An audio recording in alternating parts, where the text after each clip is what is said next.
काय सांगणार भाऊ, काल शिवसेनेच्या बंडखोरीनंतर आज या ठिकाणी आपल्या नेत्यांची बैठक पार पडलेली आहे. महायुतीची एकत्रित भूमिका काय असणार आहे पुढच्या काळात निवडणुकीमध्ये? आता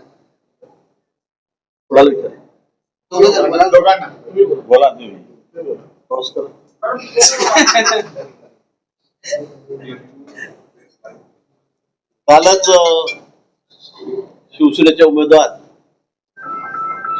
रेश्मा काळे या आमचे शिवसेनेचे नेते माननीय एकनाथजी शिंदे यांना भेटायला त्यांच्या गावीच गेलेल्या होत्या. त्यांची भेट त्या ठिकाणी झाली आणि त्यांनी त्या ठिकाणी जाहीर केलं. माननीय शिंदे साहेबांनी सांगितलं आणि उमेदवारांनी सांगितलं, त्यांनी जाहीर केलं की मी माझी उमेदवारी या ठिकाणी तर मागे घेत आहे. महायुतीचा आता इथे एकच उमेदवार आहे, नंदकिशोर महाजन हे एकच उमेदवार या ठिकाणी आहेत. नाशिक आणि जळगाव दोन ठिकाणी थोडा टाय झालेला होता, पण नाशिकला परवाच गोकुळ गीते यांनी आपली माघार केली आणि काल रेश्मा काळे यांनी जळगावमध्ये माघार केली. त्यामुळे आता दोन्ही ठिकाणी चित्र स्पष्ट झालेलं आहे. नाशिकमध्ये दराडे आहेत, ते उमेदवार आहेत, आणि इथे आमच्या तर नंदकिशोर महाजन हे उमेदवार आहेत. एकतर्फी निवडणूक आहे, म्हणजे मोठ्या मताधिक्याने ते या ठिकाणी निवडून येतील या बाबतीत कोणाची मला शंका नाही. पण 11 ठिकाणी निवडणुका आहेत राज्यामध्ये, 6 ठिकाणी नक्कीच या स्पर्धेतून चांगले खेळाडू घडतील असा विश्वास आयोजकांनी व्यक्त केला आहे. सर्व मतदार या ठिकाणी देतील या बाबतीत कुणाच्या मनामध्ये मला वाटतं शंका असण्याचं कारण नाही. विरोधकांचं खातं सुद्धा उघडणार नाही, कुठेही एकही आमदार त्याचं निवडून येणार नाही. जी परिस्थिती महापालिकेत झाली, नगरपालिकांमध्ये झाली राज्यामध्ये, त्यापेक्षाही दारुण पराभव विरोधकांचा यावेळेला सुद्धा होणार आहे. महागारीच्या शेवटच्या दिवशी तुम्ही जळगावमध्ये आला होता, त्यामुळे गोकुळ गीतेंची जी माघार राहिलेली होती आणि कुठेतरी तुमची खेळी आहे अशी चर्चा देखील नाशिक वर्तुळात होत होती की तुमच्याकडे जळगावचं बहुमत होतं आणि नाशिकची जागा तुम्ही काढण्याच्या प्रयत्नात होतात, मात्र ही खेळी फसली आहे का? ही खेळी होती का? काय सांगतो? कुठलीही खेळी नाही. मला माहिती आहे, मी पोटात काही नोटात काही असं कधी वागत नाही. मी मान्य शिंदे साहेबांना शब्द दिला होता की तुम्ही काळजी करू नका, ही माघार होणार म्हणजे होणार, ही जबाबदारी माझी. जसं गीतेंनी सांगितलं होतं की गिरीश भाऊ आमचे नेते आहेत, ते सांगतील ते आम्ही करू. थोडा उशीर लागला, थोडा उशीर नक्की लागला, लवकर व्हायला पाहिजे होतं, पण ते उशिरा झाली माघार. पण आम्ही ती माघार त्या ठिकाणी केली आणि आता तिथं स्पष्ट झालेलं आहे. त्यामुळे खेळीगिळी कुठेही नाही. जळगावला सुद्धा तीच परिस्थिती आहे. नाशिकला विड्रॉल झाल्यानंतर इथे सुद्धा त्या दिवशी जाहीर झालं. माझ्यासोबत उदय सामंत जे होते, दादा भुसे होते नाशिकला, तिथेच आम्ही जाहीर केलं की जळगावची माघार उद्या होईल म्हणून, आणि ती माघार कालच त्या ठिकाणी झालेली. माघार घेतलेली असली तरी नाराजी मात्र आजही त्यांनी मला त्याच्यानंतर आमदारकी गमवावं लागल्याचं कोणालाही असतं. तिकीट नाकारल्यानंतर किंवा उमेदवारी मागे घेतल्यानंतर प्रत्येकाला वाटतं, साहजिक आहे ते असतं. पण त्यांनी महायुतीसाठी मान्य मुख्यमंत्री महोदय मान्य शिंदे साहेबांच्या म्हणण्याला त्यांनी मान दिलेला आहे. आम्ही त्यांची मनधरणी केली आणि खरं आहे तिथे परिस्थिती त्यांना अनुकूल होती तरी सुद्धा त्यांनी माघार घेतलेली आहे. तर शिल्लक त्यांच्या मनामध्ये असेल, दुःख त्यांना वाटेल, त्याबद्दल काही वाद नाही. पण महायुतीसाठी त्यांनी ती माघार घेतलेली आहे. आता तिथलं चित्र स्पष्ट झालेलं आहे. तिथे आमच्याकडे एकच उमेदवार आहेत नाशिकमध्ये, ते म्हणजे नरेंद्र दराडे. त्यांना सगळे 100% मतं त्यांना मिळतील. खूप दराडेंना त्यांनी पाठिंबा मात्र दिला नाही, माघार घेतली, प्रचार थांबवायचं म्हटलं, पण दराडेंना पाठिंबा. सगळ्या यंत्रणामध्ये कालही बैठक झाली. मी काल संध्याकाळी त्या बैठकीला जाणार होतो. सगळे आमदार त्या ठिकाणी होते, मी घेऊन जाऊ शकलो नाही. पण स्वतः गणेश गीते वगैरे त्या ठिकाणी होते, तेच मार्गदर्शन करत होते. त्यामुळे आता ते सगळे कामाला लागलेले आहेत. आता काय पाठिंबा दिला नाही, म्हटलं नाही, या कुठला कुठे अर्थ नाहीये, नक्की तथ्य नाहीये. स्वतः ते कालच्या बैठकीमध्ये त्या ठिकाणी संध्याकाळी रात्री हजर होते. त्यामुळे आता तसा कुठलाही नाराजीचा विषय राहिलेला नाही. भूमिका स्पष्ट करणार होत्या, रेश्मा काळे स्वतः उपस्थित राहून भूमिका स्पष्ट करणार होत्या, मात्र त्या या ठिकाणी आज उपस्थित दिसत नाहीये. त्या आपल्याला कल्पना आहे, आपण कालच रात्री दाखवलंय की त्या मान्य शिंदे साहेब त्यांच्या गावी आहेत सातारा जिल्ह्यामध्ये, त्या ठिकाणी त्यांना भेटायला गेलेल्या होत्या आणि तिथूनच त्यांनी आणि मान्य शिंदे साहेबांनी जाहीर केलं की यांची माघार आहे. स्वतः उमेदवारांनी सांगितलं की मी माघार घेत आहे शिंदे साहेबांनी सांगितल्यामुळे. आता काय ते इथे आता प्रवासामध्ये असल्यामुळे ते पोहोचू शकत नाही अजून. त्यामुळे काही त्यात काही गैरसमज करून घडता काही विषयच नाहीये की त्या का आल्या नाही इथे. त्यांनी स्वतः सांगितलेलं आहे, आपण आपल्या चॅनल सगळ्यांना दाखवलं की त्यांनी जाहीर माघार घेतलेली आहे. राष्ट्रवादीचे कोणी आलेले नाही राष्ट्रवादी आज बैठक शिवसेना सगळे आमदार त्याचे जिल्हाध्यक्ष आणि आमची या ठिकाणी आहे. राष्ट्रवादीची बैठक आपण त्यांच्या कार्यालयामध्ये जाऊन तुम्ही होता त्या दिवशी सगळेच त्या दिवशी पदाधिकारी हजर होते, ती झालेली आहे. आणि उद्या आम्ही सगळेजण या ठिकाणी मोठा मेळावा आमचे अध्यक्ष रवींद्र चव्हाण त्या ठिकाणी येत आहेत, गुलाबभाऊ त्या ठिकाणी आहेत, मी आहे, सावकर असतील मंत्री आणि सगळे आमचे आमदार खासदार आम्ही सगळे त्या ठिकाणी आहोत. त्यामुळे मला असं वाटतं की हा काही तर विषय झाले नाही, हे नाही ते नाही. कारण आजची जी मिटिंग आहे ती फक्त यांच्या उमेदवाराची माघारी घ्यायची होती त्या संदर्भात होती. आणि म्हणून शिवसेनेचे नेते या ठिकाणी आलेले आहेत, 100% कोण या ठिकाणी आहे. नाशिकांनी जळगावच्या बंडखोरीचा जर विचार केला तर महायुतीमध्ये सर्व काही आलेलं आहे हे जे सांगितलं जातं त्याला कुठेतरी तडा गेलेला आहे आणि अंतर्गत जो वाद होता किंवा हक्कत होती ती वाटेवर आली आहे. मला वाटतं कुठे अंतर्गत कुठे काही आहे का. प्रत्येकाला वाटतं, सगळ्यांना वाटत होतं की आम्हाला इथे जातं 17 ठिकाणी वाटत होतं आम्हाला सगळ्या जागा आम्हाला मिळाव्या. शिंदे साहेब म्हणत होते की आम्हाला 7-8 जागा पाहिजेत. राष्ट्रवादी काँग्रेस म्हणत होती 5 जागा आम्हाला पाहिजे. शेवटी वाटाघाटी झाल्या, समन्वयाने झाल्या. 4 जागा मान्य शिंदे साहेबांना मिळाल्यात, 2 जागा राष्ट्रवादीला मिळाल्यात आणि 11 जागा आम्ही लढलो. आता कुठे वाद राहिला. 2 ठिकाणी थोडं असं झालं की त्या ठिकाणी ते फॉर्म मागे घेतले गेले नाही वेळेवर, नॉट रिचेबल झाले उमेदवार, त्यामध्ये राहून गेले होते. आता त्यांनी जाहीर माघार घेतलेली आहे. आता तुम्हाला कुठे त्याच्यामध्ये काही मनोमनी दिसतंय का आमच्यात वाद दिसतंय असं कुठे नाहीये. नाशिकमध्ये जे आहे सगळं प्रेमात चाललंय. तुम्हाला दुसरं काय, तुम्हाला काही शंका आहे का. सगळं प्रेमातच चाललेलं आहे ना. कोकण साताऱ्यामध्ये शंभूराज देसाईंची नाराजी काय माहिती आज बोलले की येऊ नको तर कुठल्या गाडीत बसू अशी त्यांनी व्यक्त केली आहे. साताऱ्यामध्ये शंभूराज देसाईंची नाराजी कायम बसल्याचं पाहायला मिळत आहे. ते आज बोलले की मी येऊ नको सोबत तर मग कुठल्या गाडीत बसू असं शिंदेजवळ त्यांनी आपली भूमिका स्पष्ट केलेली आहे. येऊ नको सोबत कुठ्याकडे तुम्हाला समजलं. मी येऊ नको तर कुठल्या गाडीत सोबत बसू, तुमच्या सोबत येऊ नको तर कुठल्या गाडीत बसू असं शंभूराज देसाई तिथल्या विधान परिषद निवडणुकीवरून बोललेले आहेत. मला काय ते म्हणले किंवा काय मला काही कल्पना नाही होत. मी येऊ नको तुमच्या गाडीत म्हणजे मला अर्थच कळत नाही, त्यामुळे मला तिथलं काही माहित नाही. पण शंभूराजेंचा विषय 2-3 वेळा चर्चेत आला. मी त्या समन्वय समितीत मी आणि बावनकुळे साहेब आहे 6 लोकांच्या तिथे पण त्यांनी पण स्वतः शंभूराजे तिथे होते, त्यांच्या घरीच बैठक झालेली होती. मला वाटतं हा विषय आता संपलेला आहे. सीएम साहेब स्वतः बोललेले, शिंदे साहेब स्वतः बोललेले या संदर्भामध्ये आणि त्यांना जे जे म्हणणं होतं ते ऐकून घेऊन त्याच्यावर कारवाई सुद्धा झालेली आहे त्यांच्या मतदारसंघ जिल्ह्यामध्ये. त्यामुळे वाटतं तो विषय संपलेला आहे. आज संजय राऊतांनी एक वक्तव्य केले या ठिकाणी की अर्थ खातं जे आहे महाराष्ट्राचं ते देवेंद्र फडणवीस यांच्याकडेच ठेवण्यामध्ये शहाणपण आहे. त्यांच्या व्यतिरिक्त अर्थ खातं सांभाळणं एवढा दुसरा सक्षम नेता कोणी नाही असं वक्तव्य त्यांनी केलेलं आहे. त्यावरून राष्ट्रवादीने नाराजी व्यक्त केली आहे. मला वाटतं की राऊतांनी त्यांचा पक्ष बघावं, त्यांच्या पक्षात काही बॉम्ब पडत नाही आणि ते राष्ट्रवादीने काँग्रेसमध्ये जावं का, इकडे अर्थ खातं कोणी सांभाळावं, या पक्षाचं कोणी काय करावं. मला तर कशाला बेगाने शादी में अब्दुल्ला दिवाना उड्या मारत फिरायचे आपण. लग्न कोणाचं, बँड कोणाचा आणि लगेच आपण नाचायला लागायचं तिकडे जाऊन. त्यांना कोणी विचारलंय, ते कोण ठरवणार आहे कोणतं खातं कोणाकडे ठेवायचं म्हणून आणि सल्ला देणार आहे आम्हाला. गरज नाही, आवश्यकता नाही. त्याच्यामुळे तुमच्या घरच्या लग्नातच तुम्ही नाचा तुमच्या बँडमध्ये, आमच्या बँडमध्ये नाचू नका.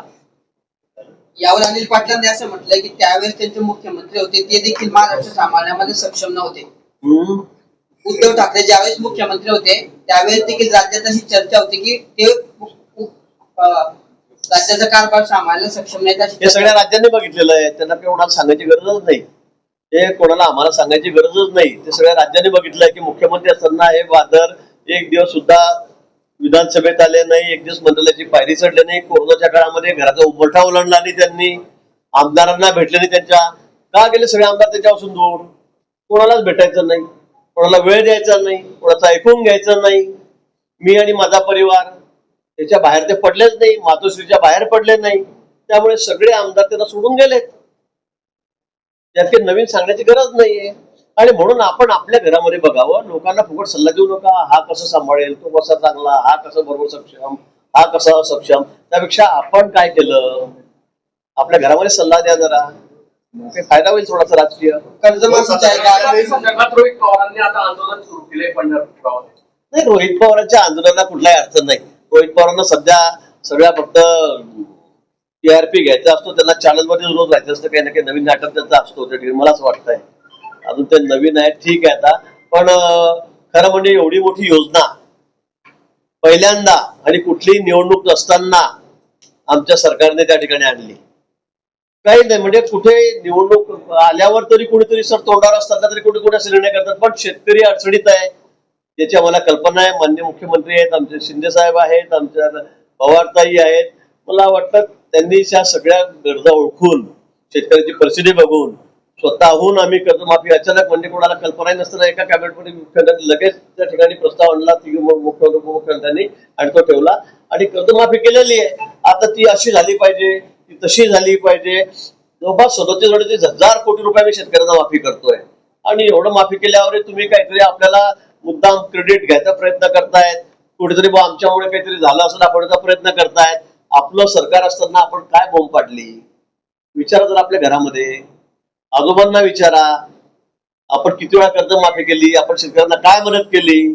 आमचं सरकार असताना या 12 वर्षामध्ये आम्ही किती मदत केली शेतकऱ्यांना याचं एकदा कॅल्क्युलेशन करून बघा. पण आपल्याला नुसतं काहीतरी प्रसिद्धी पाहिजे. एकच दिवस झालं उपोषण करून फक्त संध्याकाळी जेवले नाही काल आणि झोपून गेलेले आहेत जसं की काय झालं काय.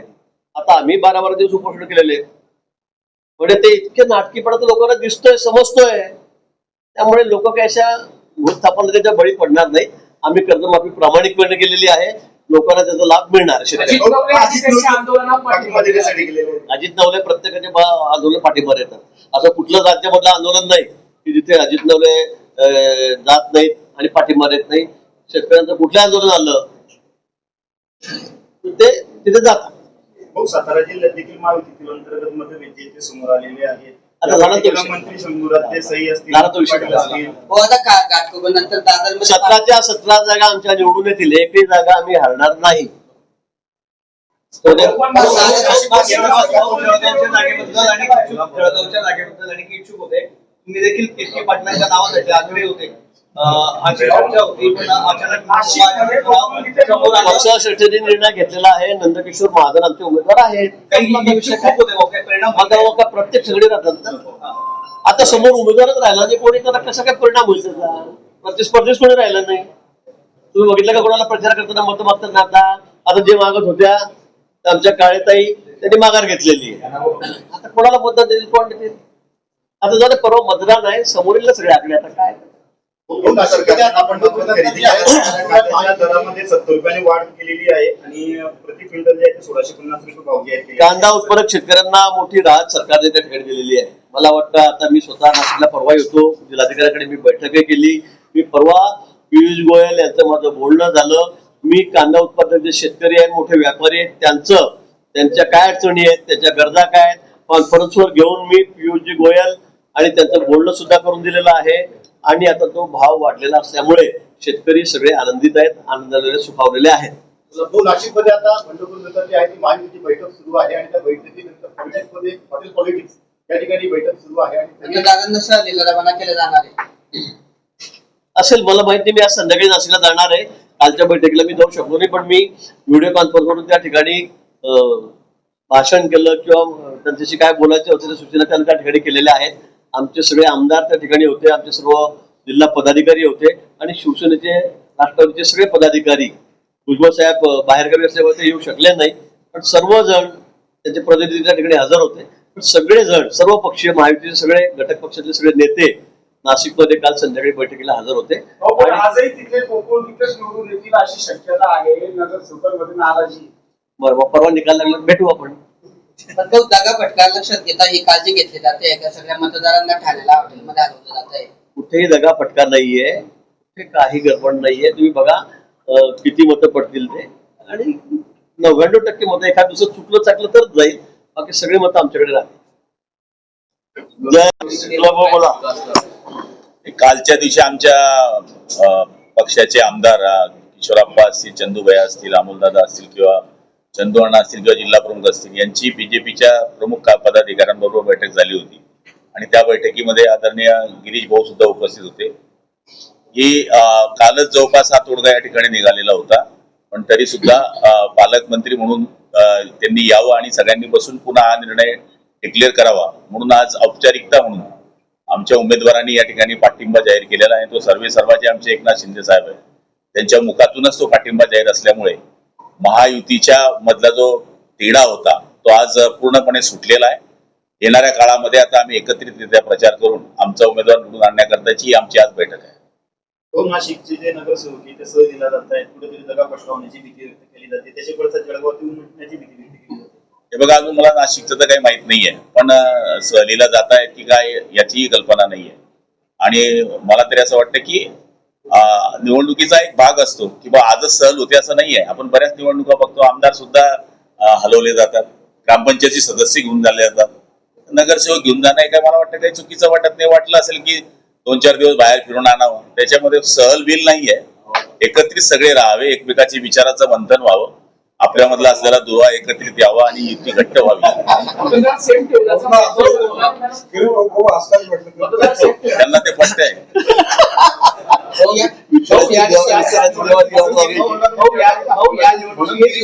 जळगाव थांबवलं सलीला नगरसेवक नाही थांबवलं नाहीये. आता जर मी थांबवलं असतं तर मी तर आमच्या आमदार मोदयांनी कालच ते बैठक घेतली होती.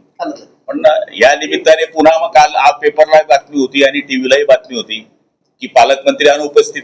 पण आपल्याला माहिती असे की काल जलजीवन मिशनच्या मार्फत केंद्राची एक सगळ्यात मोठी बैठक सीएम साहेबांनी झाली होती. अचानक निरोप आल्यामुळे मला काल थांबावं लागलं आणि तोही पाण्याचा प्रश्न महत्वाचा होता. त्यामुळे मी आमच्या आमदार मोदयांना विनंती केली की तुम्ही त्या बैठकीला जावं आणि ते सगळ्या बैठकीला आले. त्यांनी कालच भूमिका स्पष्ट केलेली होती. पण तरी सुद्धा की पुन्हा टीव्ही मध्ये बातमी येऊ नये की पालकमंत्री होतेच नाही. मला तरी असं वाटतं की आता सरळ निवडणुकीचा मार्ग सुकर झालेला आहे. नंदलाल आता काय म्हणतात त्याला द्वारकेला जायला निघालेले आहे आणि ते पुढच्या काळामध्ये महाराष्ट्राची जी द्वारका आहे ती म्हणजे आपली विधान परिषद विधानसभा तिथे ते 24 तारखेला पोहोचतील आणि मला तरी असं वाटतं की सगळ्यांच्या आशीर्वादाने हा निकाल आमच्या बाजूने लागणार.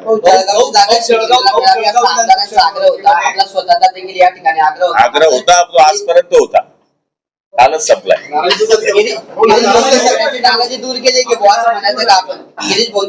हे बघा, कोणत्या निवडणुकीत आग्रह नसतो मला समजून सांगा. प्रत्येक निवडणुकीत आग्रह असतो आणि आग्रह करणं, जागा मागणं म्हणजे विरोधात बंड करणं असं नाहीये. शेवटी प्रत्येक जण आपल्या पक्षाच्या नेतृत्वावर विश्वास ठेवून आग्रह जरी असला तरी तो मागे सरकतो. अशी 100 उदाहरणं आहे.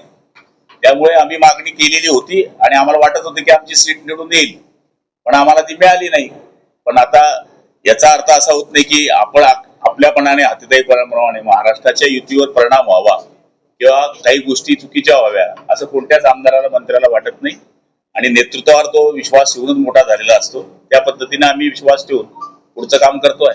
जळगाव विधान परिषदेचं निवडणूक घेतल्यानंतर प्रत्येक क्षणाक्षणाला तुम्ही शिवसेनेने या निवडणुकीमध्ये भाजपला प्रत्युत्तर दिल्याचं दिसतंय की भाजपवरून खेळी खेळली गेली, त्याला शिवसेनेने टॅकल केलेलं आहे. एकही असं वाक्य दाखवा की जी महायुतीला पोषक नसलेलं वाक्य आम्ही वापरलेलं आहे. हक्क हा आहे आमचा मागणीचा. हक्क करणे म्हणजे आम्ही बोलूच नाही असं नाहीये. पण याचा अर्थ की आम्ही युती तोडून टाकू, भाजपच्या उमेदवाराच्या आम्ही विरुद्ध काम करू असं काहीच केलं नाही. आमचा उमेदवार फिरत होता, आम्ही आमच्या भूमिका मांडत होतो, पण असं कधीच म्हटलं नाही. आम्ही हेच सांगितलं शेवटपर्यंत, वरतून जो निर्णय होईल तो आम्ही मान्य करू. त्या पद्धतीने आम्ही मान्य केलाय.